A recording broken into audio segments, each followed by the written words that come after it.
मालपुर गांव में रामचंद्र नाम का एक व्यापारी रहता था।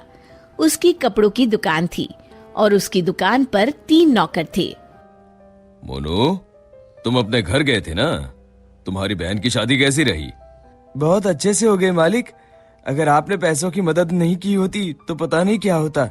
ये तो सब ऊपर वाला करता है, मैं तो सिर्फ जरिया हूँ। रामचंद्र बहुत दयालु था और सबकी मदद किया करता था। मोनू भाई, सेठ जी कितने अच्छे हैं। मुझे भी माँ के इलाज के लिए कुछ पैसे चाहिए। मदद नहीं, बस एडवांस दिलवा दीजिए ना।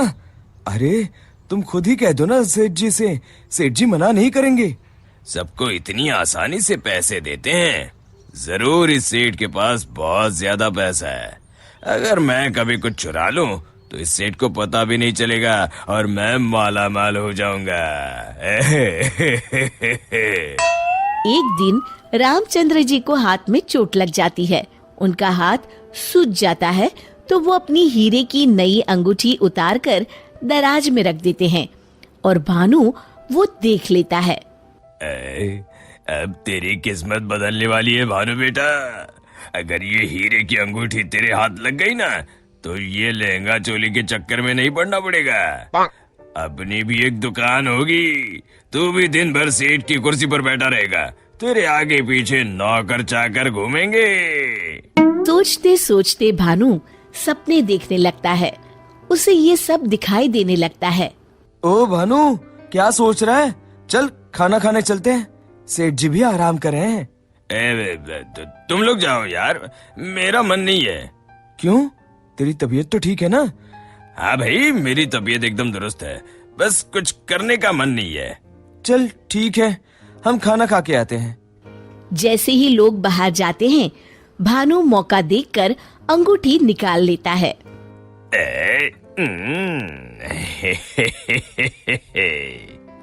शाम के समय।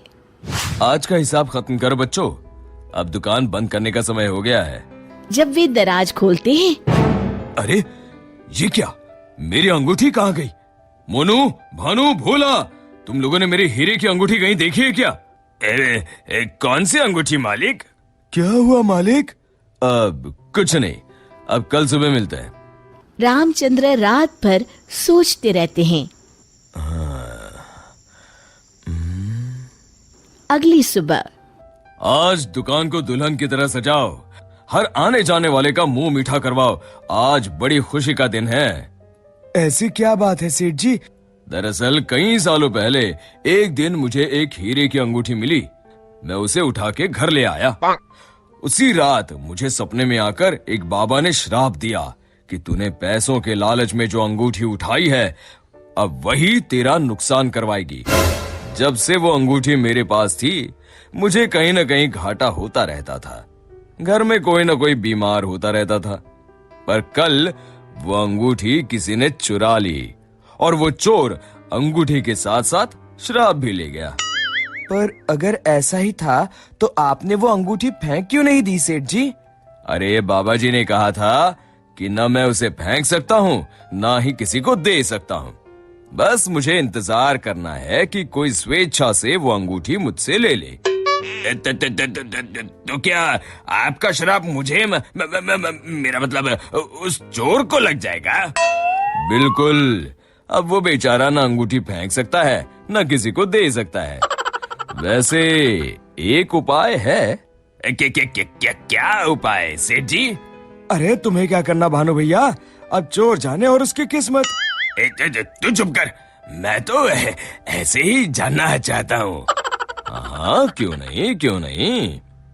दरअसल अगर पूर्णिमा की रात को चोर हमारी दुकान के पीछे वाले बरगद के नीचे अगर अंगूठी गाड़ दे तो वो श्राप से बच जाएगा। तो आपने क्यों नहीं ऐसा किया सेठ जी? तू मेरी जान ले ले। अरे भाई, मुझे ये उपाय अभी पता चला। कल पूर्णिमा है, कल मैं उस अंगूठी को गाड़ने वाला ही था। लो कर लो बात, अब तो चोर गया काम से। भानु पसीना पसीना हो जाता है। रामचंद्र अगली रात बरगद के पीछे छुप कर बैठ जाते हैं। तभी उन्हें एक परछाई आती हुई दिखती है।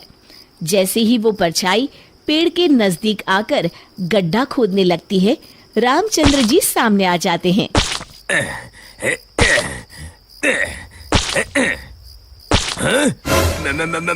मर गया रे। मुझे माफ कर दीजिए सेठ जी। क्यों, क्या सोचने लगा भानु? माफ कीजिए, मैं हाथ जोड़ता हूँ, आपके पैर पकड़ता हूँ, मुझे माफ कर दीजिए। मुझे इस शराब से मुक्ति चाहिए। ये क्या अगड़म बगड़म बोल रहा है? शराब से मुक्ति चाहिए तो प्रायश्चित कर और कसम खा, आज के बाद कभी चोरी नहीं करूंगा। नहीं करूंगा मालिक। मुझे पुलिस को मत सौंपिएगा, चाहे नौकरी से निकाल दीजिए। मैं कल ही चुपचाप गांव छोड़ के चला जाऊंगा। मैं नया काम देख लूंगा और कभी चोरी नहीं करूंगा। वादा? वादा मालिक, वादा। अरे भाई, अगर तुम वफादारी की कसम खाओगे तो मैं तुम्हें काम छोड़कर कैसे जाने दे सकता हूँ? आप सच में महान है मालिक, आप सच में महान है। महान तो वो ऊपर वाला है। अब चलो काम पर लग जाओ।